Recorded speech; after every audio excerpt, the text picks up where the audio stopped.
Bienvenue sur Larmes et Amour, l'endroit où les émotions deviennent des histoires, et où chaque mot touche ton cœur.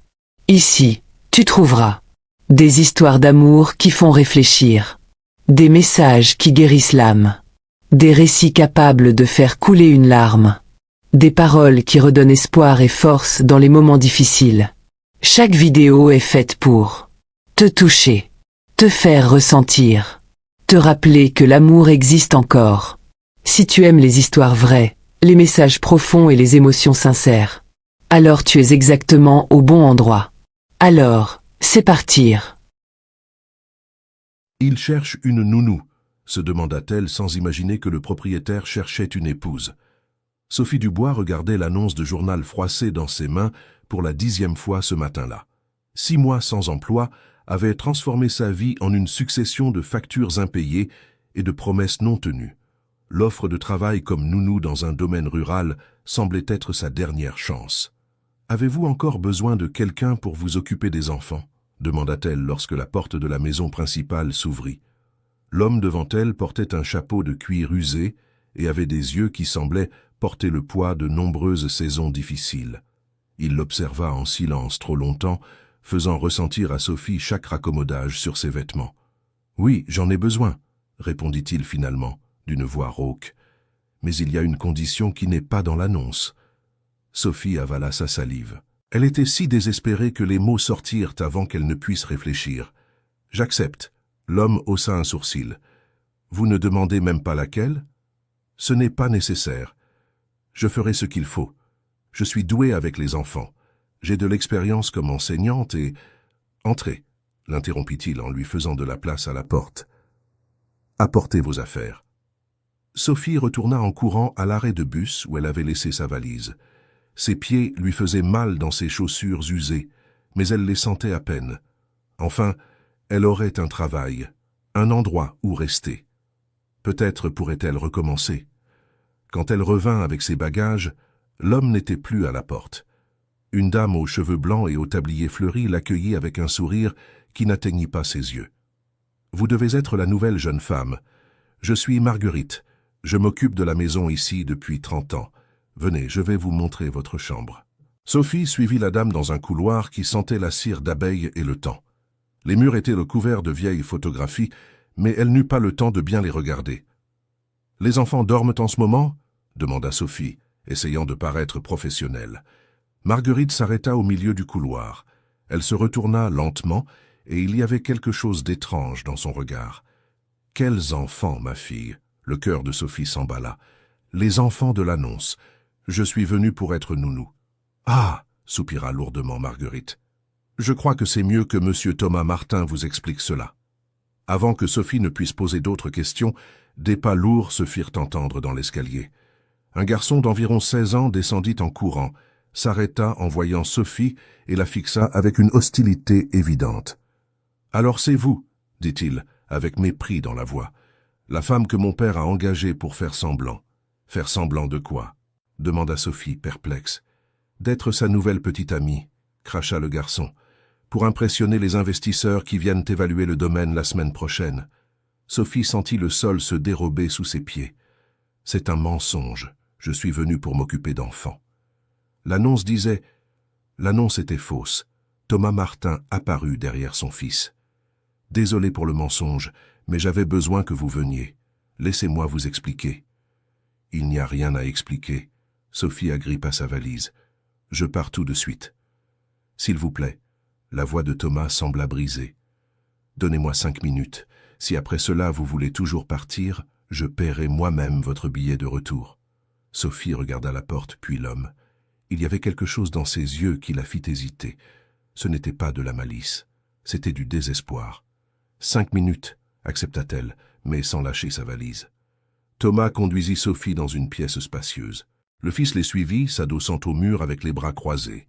Marguerite resta à la porte, comme une sentinelle silencieuse. « Je m'appelle Thomas Martin. Ce domaine appartient à ma famille depuis 3 générations, » commença-t-il, regardant par la fenêtre les champs qui s'étendaient à perte de vue. « J'élève du bœuf, ou plutôt, j'en élevais. Ces 2 dernières années, tout s'est effondré. » Sophie resta silencieuse, tenant toujours sa valise comme un bouclier. La sécheresse a tué la moitié du troupeau. Les banques ne veulent plus prêter. Et il y a un groupe d'investisseurs qui est prêt à acheter le domaine pour une bouchée de pain. Thomas se tourna vers elle. Mais ils envisagent aussi de me financer pour tout remettre en état. Ils viennent la semaine prochaine pour décider. Et qu'est-ce que cela a à voir avec moi? Demanda Sophie, bien qu'elle commençât à comprendre. Ils ont mentionné préférer investir dans des familles structurées, des hommes avec épouse, stables. Il passa une main sur son visage fatigué. Je suis veuve depuis 4 ans. Mon fils est difficile, rebelle. Ils vont me regarder et voir un homme qui ne parvient même pas à maîtriser sa propre vie. Alors vous avez menti dans l'annonce pour m'amener ici et prétendre que je suis votre petite amie. L'indignation montait dans la voix de Sophie. Fiancée, le fils interrompit avec amertume. Il veut que vous fassiez semblant d'être sa fiancée. Sophie rit sans humour. Vous êtes fou, cela ne marchera jamais. 3 semaines, dit rapidement Thomas. J'ai juste besoin que vous restiez 3 semaines, jusqu'à ce que la visite soit passée. Je paierai le triple de ce qui était annoncé. Ce n'est pas une question d'argent. Sophie se dirigea vers la porte. S'il vous plaît. Cette fois, ce fut Marguerite qui parla. Ce domaine est tout ce que M. Thomas possède. S'il le perd, il perd tout. Le garçon aussi. Ils n'auront nulle part où aller. Sophie regarda le fils de Thomas. Sous l'hostilité, il y avait de la peur dans les yeux du garçon. Peur de perdre sa maison, son avenir. C'est mal, dit-elle, mais sa main se relâcha sur la poignée de la valise. Je sais, acquiesça Thomas. Mais je n'ai pas d'autre choix. Et vous non plus, semble-t-il, sinon vous n'auriez pas accepté un poste sans même demander les conditions. Le silence pesa dans la pièce. Sophie pensa à ces 6 derniers mois. Les entretiens infructueux, l'appartement qu'elle avait dû quitter, la honte de retourner chez ses parents à 32 ans et d'entendre qu'elle avait gaspillé des années à étudier pour devenir enseignante. « Combien » demanda-t-elle à voix basse. « 6 000 euros, répondit Thomas. La moitié maintenant, l'autre moitié quand les investisseurs seront partis. C'était plus d'argent que Sophie n'en avait vu depuis des mois, assez pour recommencer dans une autre ville, peut-être même finir la spécialisation qu'elle avait abandonnée. Et que devrais-je faire exactement? Juste être là, être vu avec moi. Peut-être me tenir la main en public, sourire, donner l'impression que nous sommes un couple. Thomas évita son regard. Rien de plus, je vous le promets. Mon père est doué pour les promesses vides, marmonna le fils. Tais-toi, Antoine, dit Thomas, fatigué. Sophie observa la dynamique entre le père et le fils. On voyait qu'il y avait plus d'histoire là-dedans qu'elle ne le savait. Plus de douleur qu'il n'en montrait. 3 semaines, dit-elle finalement. Mais rien de... Vous savez, chambre séparée, et je veux tout par écrit. D'accord. Thomas tendit la main. Sophie la serra, sentant la rugosité des mains de quelqu'un qui travaille la terre. Elle ne savait pas si elle venait de commettre la plus grande erreur de sa vie ou prit la seule décision sensée depuis des mois. « Bienvenue au domaine Saint-Pierre », dit Marguerite, mais sa voix ne sonnait pas très accueillante. Les premiers jours furent étranges, d'une manière que Sophie ne pouvait expliquer. Thomas travaillait du lever au coucher du soleil, partant avant l'aube et ne revenant qu'à la nuit tombée. Elle le voyait à peine pendant la journée. Antoine passait la plupart de son temps enfermé dans sa chambre ou à errer dans les champs avec des écouteurs. Marguerite l'observait comme un faucon observe une souris. « Ne le prenez pas mal, ma chère, » dit la dame, en épluchant des légumes pour le déjeuner. « Mais j'ai vu beaucoup de gens passer dans cette maison, et chaque fois qu'une personne extérieure arrive, les choses finissent mal. » Sophie aidait à éplucher les pommes de terre, essayant d'être utile. « Je ne compte pas rester longtemps. » « C'est ce qu'ils disent tous, » murmura Marguerite. Ce soir-là, Sophie dîna seule dans la cuisine. Thomas avait fait dire qu'il mangerait vite dans les champs. Antoine refusa de sortir de sa chambre. Elle lava sa propre vaisselle et se rendit dans la petite chambre qu'on lui avait donnée à côté d'une pièce qui semblait servir de bureau. Elle s'endormait presque lorsqu'elle entendit des voix élevées. « Tu ne peux pas lui faire ça, papa. » C'était Antoine qui criait. « Je n'ai pas le choix. » La voix de Thomas semblait fatiguée. « Si je n'obtiens pas ce financement, nous allons tout perdre. Et mentir est la solution. Utiliser une femme désespérée pour prétendre que nous sommes une famille heureuse. Nous étions une famille heureuse, » Thomas dit doucement, mais Sophie pouvait l'entendre à travers la cloison mince. « Avant que ta mère ne nous quitte. Elle ne nous a pas quittés. Antoine cria. C'est toi qui l'as renvoyée. Le bruit d'une porte qui claqua résonna dans la maison. Sophie resta immobile dans l'obscurité, digérant ce qu'elle venait d'entendre. L'histoire que Thomas avait racontée sur son veuvage était incomplète. Il y avait plus là-dessous, il y en avait toujours plus. Le lendemain matin, Thomas l'invita à prendre un café sur la terrasse. « Nous devons parler de la façon dont nous allons rendre cela crédible », dit-il, en remuant son café sans la regarder. Sophie tira une chaise et s'assit, observant le soleil se lever sur les champs. C'était beau, elle devait l'admettre. Le domaine avait une beauté rustique qu'elle n'avait jamais connue en ville. « D'abord, tu dois savoir certaines choses sur moi, » Thomas poursuivit. « Les investisseurs vont poser des questions. Ils voudront savoir comment nous nous sommes rencontrés, depuis combien de temps nous sommes ensemble, nos projets d'avenir. Et que dois-je dire? La vérité fonctionne, juste ajustée. » Il la regarda enfin. « Tu es enseignante, n'est-ce pas?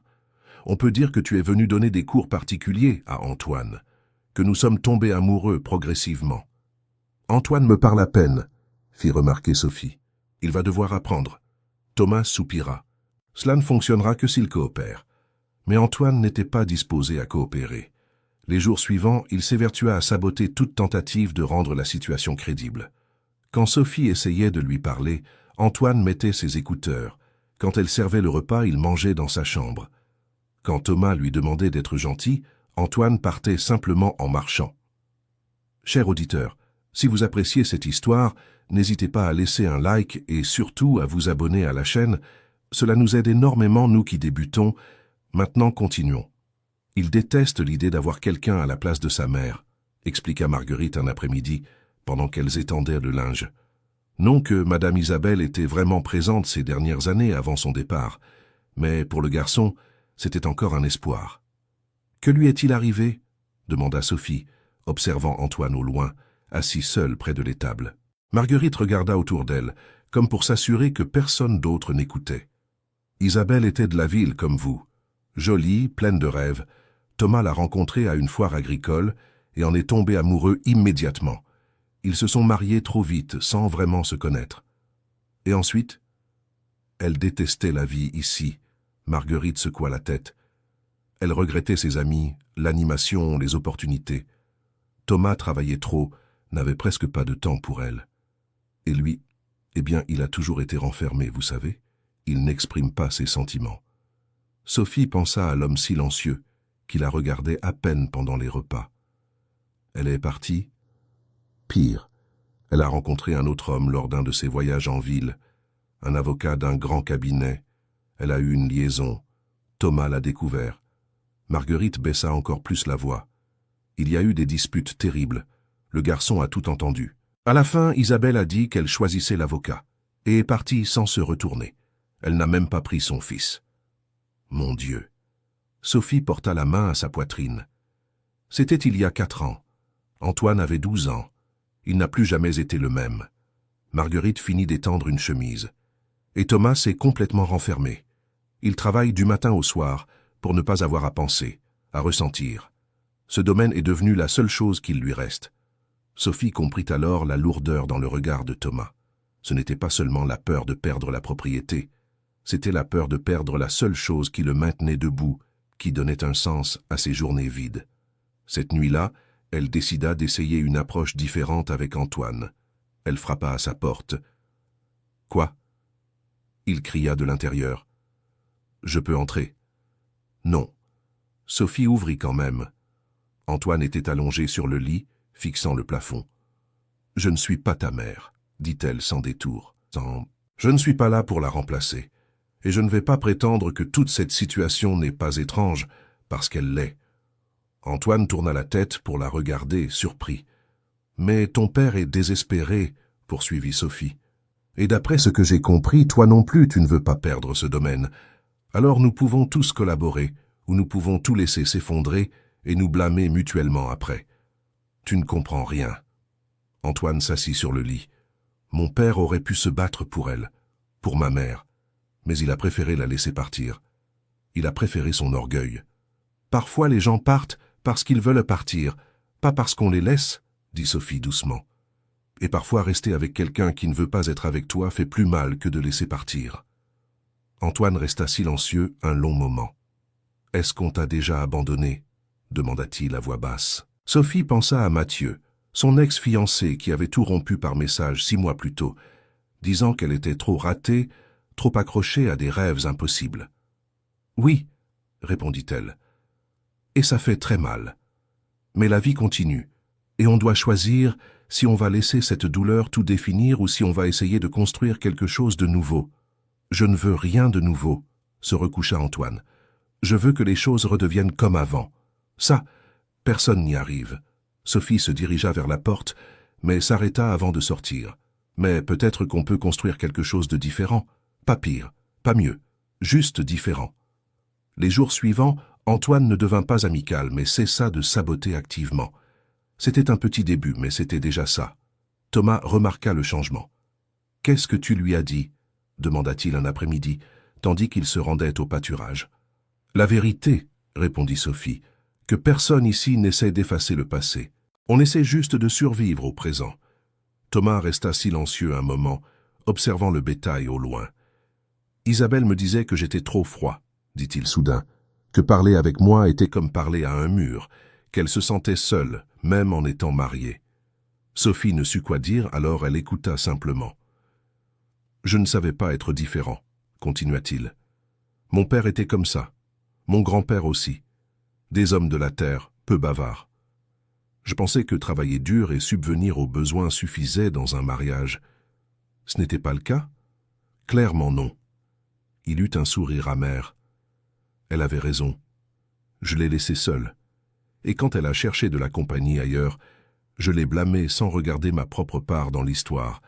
Sophie marcha sur une branche sèche, le craquement résonnant dans le silence entre eux. « Pourquoi me dis-tu ça? Parce que tu dois savoir qui je suis vraiment. » Thomas la regarda pour la première fois depuis le début de leur conversation. « Si tu dois prétendre m'aimer devant les investisseurs, il vaut mieux que tu saches que tu prétends aimer un homme faillible, renfermé, qui a perdu la seule femme qu'il avait juré de protéger. »« Nous sommes tous faillibles, » dit Sophie. « Ça ne te rend pas pire que les autres, juste humain. »« Tu es gentille, » murmura-t-il. « Trop pour être prise dans cette situation. » Avant que Sophie ne puisse répondre, Marguerite apparut en courant sur le chemin de terre. « Monsieur Thomas !» criait-elle en agitant frénétiquement les bras. « Les investisseurs ont appelé. Ils viennent demain au lieu de la semaine prochaine. » Le sang quitta le visage de Thomas. « Demain? Mais ils ont dit qu'ils avançaient leur agenda et veulent en profiter pour voir le domaine cette semaine encore. » Marguerite haletait d'avoir couru. Ils arrivent avant le déjeuner. Sophie sentit la panique monter. Ils avaient à peine répété quoi que ce soit. Antoine la traitait encore avec réserve. Comment allait-il prétendre être une famille soudée du jour au lendemain? « Qu'est-ce qu'on fait ?» demanda-t-elle. Thomas se frotta le visage avec les mains. « On se prépare du mieux qu'on peut. » Il regarda Sophie avec intensité. « Tu es toujours prête ?» Sophie pensa à fuir, prendre sa valise et partir avant qu'il ne soit trop tard. Mais alors, elle regarda le domaine, les champs que Thomas aimait visiblement plus que tout, la maison qui gardait les souvenirs de générations. « Je le fais, » répondit-elle, se surprenant elle-même. La soirée fut chaotique. Marguerite nettoya la maison de fond en comble. Thomas rangea des papiers financiers et les documents du domaine. Sophie tenta de mémoriser des détails basiques sur la vie de Thomas qu'une fiancée était censée connaître, mais sa tête était embrouillée. Antoine les observait depuis l'escalier, les bras croisés. « Vous allez vous ridiculiser, dit-il. « Si tu aidais au lieu de rester là à juger, » commença Sophie, mais Antoine l'interrompit. « Comment vous vous êtes rencontrés ?» demanda-t-il soudain. « Qu'est-ce que vous direz quand on vous le demandera ?» Thomas et Sophie échangèrent un regard. « Je suis venu te donner des cours particuliers, » répondit Sophie, répétant ce qu'ils avaient convenu. « Et vous êtes tombés amoureux pendant que j'étudiais ?» Antoine descendit quelques marches. « C'est ridicule, personne ne va croire ça. »« Tu as une meilleure suggestion ?» demanda Thomas impatient. Antoine réfléchit un moment. « Dites qu'elle venait pour un entretien d'embauche dans un autre domaine de la région, mais qu'elle s'est perdue sur la route. Tu l'as aidée, tu lui as offert de l'eau, vous avez parlé. » Il haussa les épaules. « C'est plus crédible, et ça explique pourquoi elle n'habite pas encore officiellement ici. Sophie fut impressionnée. C'était une meilleure histoire, plus naturelle. Ça pourrait marcher, approuva-t-elle. Et depuis combien de temps sommes-nous ensemble? Demanda Thomas. 4 mois. Antoine descendit encore quelques marches. Assez de temps pour que ce soit sérieux, mais pas assez pour que les gens s'étonnent qu'elle n'ait pas encore emménagé ici. Thomas regarda son fils avec une expression qu'elle ne parvint pas à déchiffrer. Peut-être de la fierté, peut-être de la tristesse de voir le garçon forcé de grandir trop vite. « Merci, mon fils, » dit-il doucement. Antoine hocha simplement la tête et remonta dans sa chambre. Sophie et Thomas passèrent l'heure suivante à créer une histoire cohérente. Où ils étaient allés pour leur premier rendez-vous, de quoi ils aimèrent parler, les petits détails que les vrais couples connaissent naturellement l'un de l'autre, mais qu'ils devaient inventer à la hâte. « Quel est ton plat préféré » demanda Sophie, en prenant des notes. « Le cassoulet de Marguerite » répondit Thomas sans hésiter. « Et le tien ?»« Les lasagnes de ma grand-mère » écrivit Sophie. « Mais elle est décédée il y a 3 ans. Je suis désolée. »« C'est elle qui m'a élevé » continua Sophie en écrivant, mais sa voix devint plus douce. « Mes parents travaillaient beaucoup. Mamie Jeanne était là quand je rentrais de l'école. C'est elle qui m'a appris à cuisiner, qui m'a encouragée à devenir enseignante. C'est pour ça que tu as choisi cette profession ?» Sophie acquiesça. Elle disait qu'enseigner était la forme la plus pure d'amour, transmettre le savoir, aider quelqu'un à grandir. Elle marqua une pause. « Je pense que c'est pour ça que perdre mon emploi m'a autant affecté. Ce n'était pas qu'un salaire, c'était ma façon de lui rendre hommage. » Thomas resta silencieux un moment.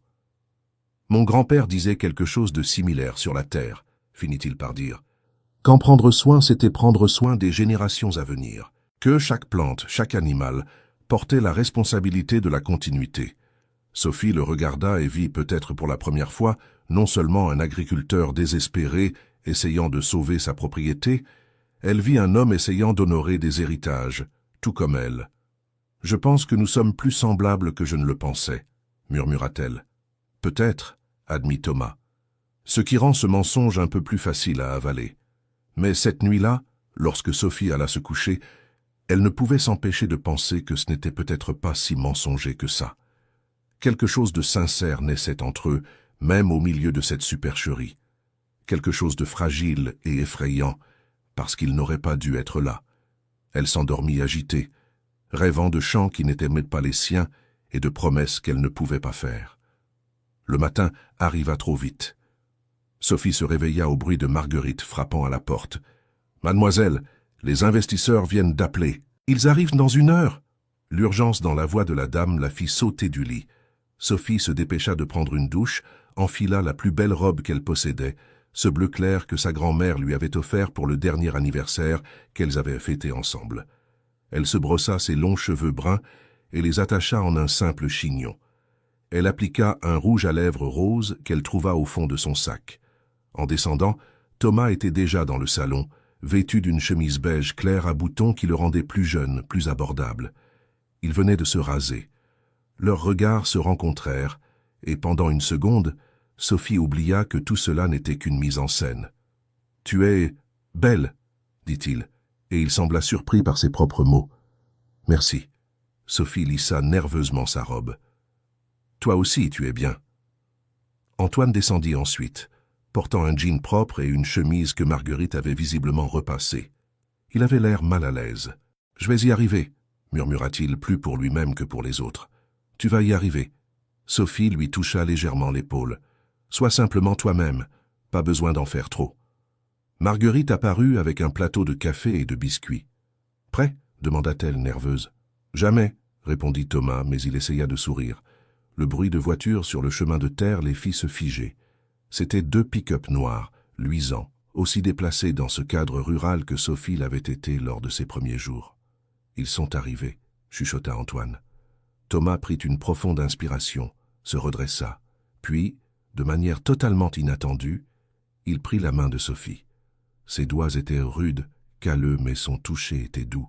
« Souviens-toi juste, » dit-il à voix basse. « Nous sommes un couple qui s'aime, qui construit un avenir ensemble. » Sophie hocha la tête, son cœur battait si fort qu'elle était sûre que tout le monde pouvait l'entendre. Thomas ouvrit la porte et ensemble, ils allèrent accueillir les visiteurs. 3 hommes et une femme descendirent des voitures. Tous étaient vêtus de manière impeccable, comme s'ils se rendaient à une réunion d'entreprise plutôt qu'à la visite d'un domaine. Le plus grand, un homme d'une 50aine d'années aux cheveux grisonnants, s'avança. « Thomas Martin », il tendit la main. « Je suis Philippe Rousseau, de Investissement Rousseau. Nous avons parlé au téléphone. Enchanté de vous rencontrer en personne. » Thomas serra la main fermement. « Voici Sophie, ma fiancée. » Le mot sonna étrange, mais Sophie afficha son plus beau sourire. « Enchanté. » Philippe l'analysa rapidement, puis sourit. « Félicitations pour vos fiançailles. » Thomas ne les avait pas mentionnées. « Nous préférons garder les choses discrètes jusqu'à ce que nous soyons sûrs, » répondit Sophie, espérant paraître convaincante. « Mais nous sommes très heureux. » Les autres investisseurs se présentèrent. Bernard, un homme corpulent avec un sourire qui n'atteignait pas ses yeux. Sylvie, une femme élégante d'une 40aine d'années qui observait tout avec un regard analytique, et Nicolas, le plus jeune du groupe, qui semblait s'ennuyer. Antoine salua tout le monde poliment, comme il l'avait répété. « Bien », Philippe frappa dans ses mains. « Et si vous nous montriez la propriété ?» L'heure suivante passa dans un flou de tension. Ils parcoururent les champs, Thomas expliquant l'élevage, les problèmes de sécheresse, ses plans de redressement. Les investisseurs posèrent des questions techniques, prenaient des notes, des photos. Sophie essayait de rester près de Thomas, lui touchant le bras de temps en temps, souriant au bon moment. Mais elle sentait que Sylvie l'observait avec une attention particulière. « Et vous, Sophie ?» Sylvie s'approcha enfin, tandis que les hommes discutaient clôtures et pâturages. « Comment avez-vous rencontré Thomas ?» Sophie répéta l'histoire qu'ils avaient convenue, s'être perdus, sa gentillesse à lui de l'avoir aidé. Sylvie écoutait avec une expression neutre. « Intéressant, » dit-elle quand Sophie eut terminé. « Et vous travaillez dans quoi ?»« Je suis enseignante. Je cherchais un emploi quand nous nous sommes rencontrés. »« Ah oui ?» Sylvie leva un sourcil. « Et vous en avez trouvé un ?» Sophie hésita. Il n'avait pas pensé à ce détail. « Je cherche toujours quelque chose dans la région, » improvisa-t-elle. « Mais avec le mariage qui approche, je me suis concentrée sur l'aide à Thomas pour le domaine. »« Mariage ?» Sylvie sembla vraiment surprise. « Thomas a dit que vous étiez fiancés depuis peu. »« 4 mois, » Sophie confirma. « Mais quand on sait, n'est-ce pas ?» Sylvie sourit, mais ce n'était pas un sourire chaleureux. « Je suppose que oui. » Quand ils retournèrent à la maison pour le déjeuner, Sophie sentit que quelque chose n'allait pas. Marguerite avait préparé une fête. Riz, haricots à la façon des tropeiros, rôtis de bœuf, farofa, salade. La table était magnifique, mais l'atmosphère était tendue. Bernard, l'homme corpulent, buvait du vin et posait des questions de plus en plus personnelles. « Alors, Sophie, vos parents approuvent ce mariage. J'imagine qu'ils doivent être inquiets de vous voir tout quitter pour vivre à la campagne. » Et crois-moi, ce que tu viens de voir, ce n'est rien comparé à la partie 2. La suite va vraiment te surprendre. Dis-moi en commentaire si tu es prêt pour la partie 2. Abonne-toi et active la cloche pour ne pas la rater.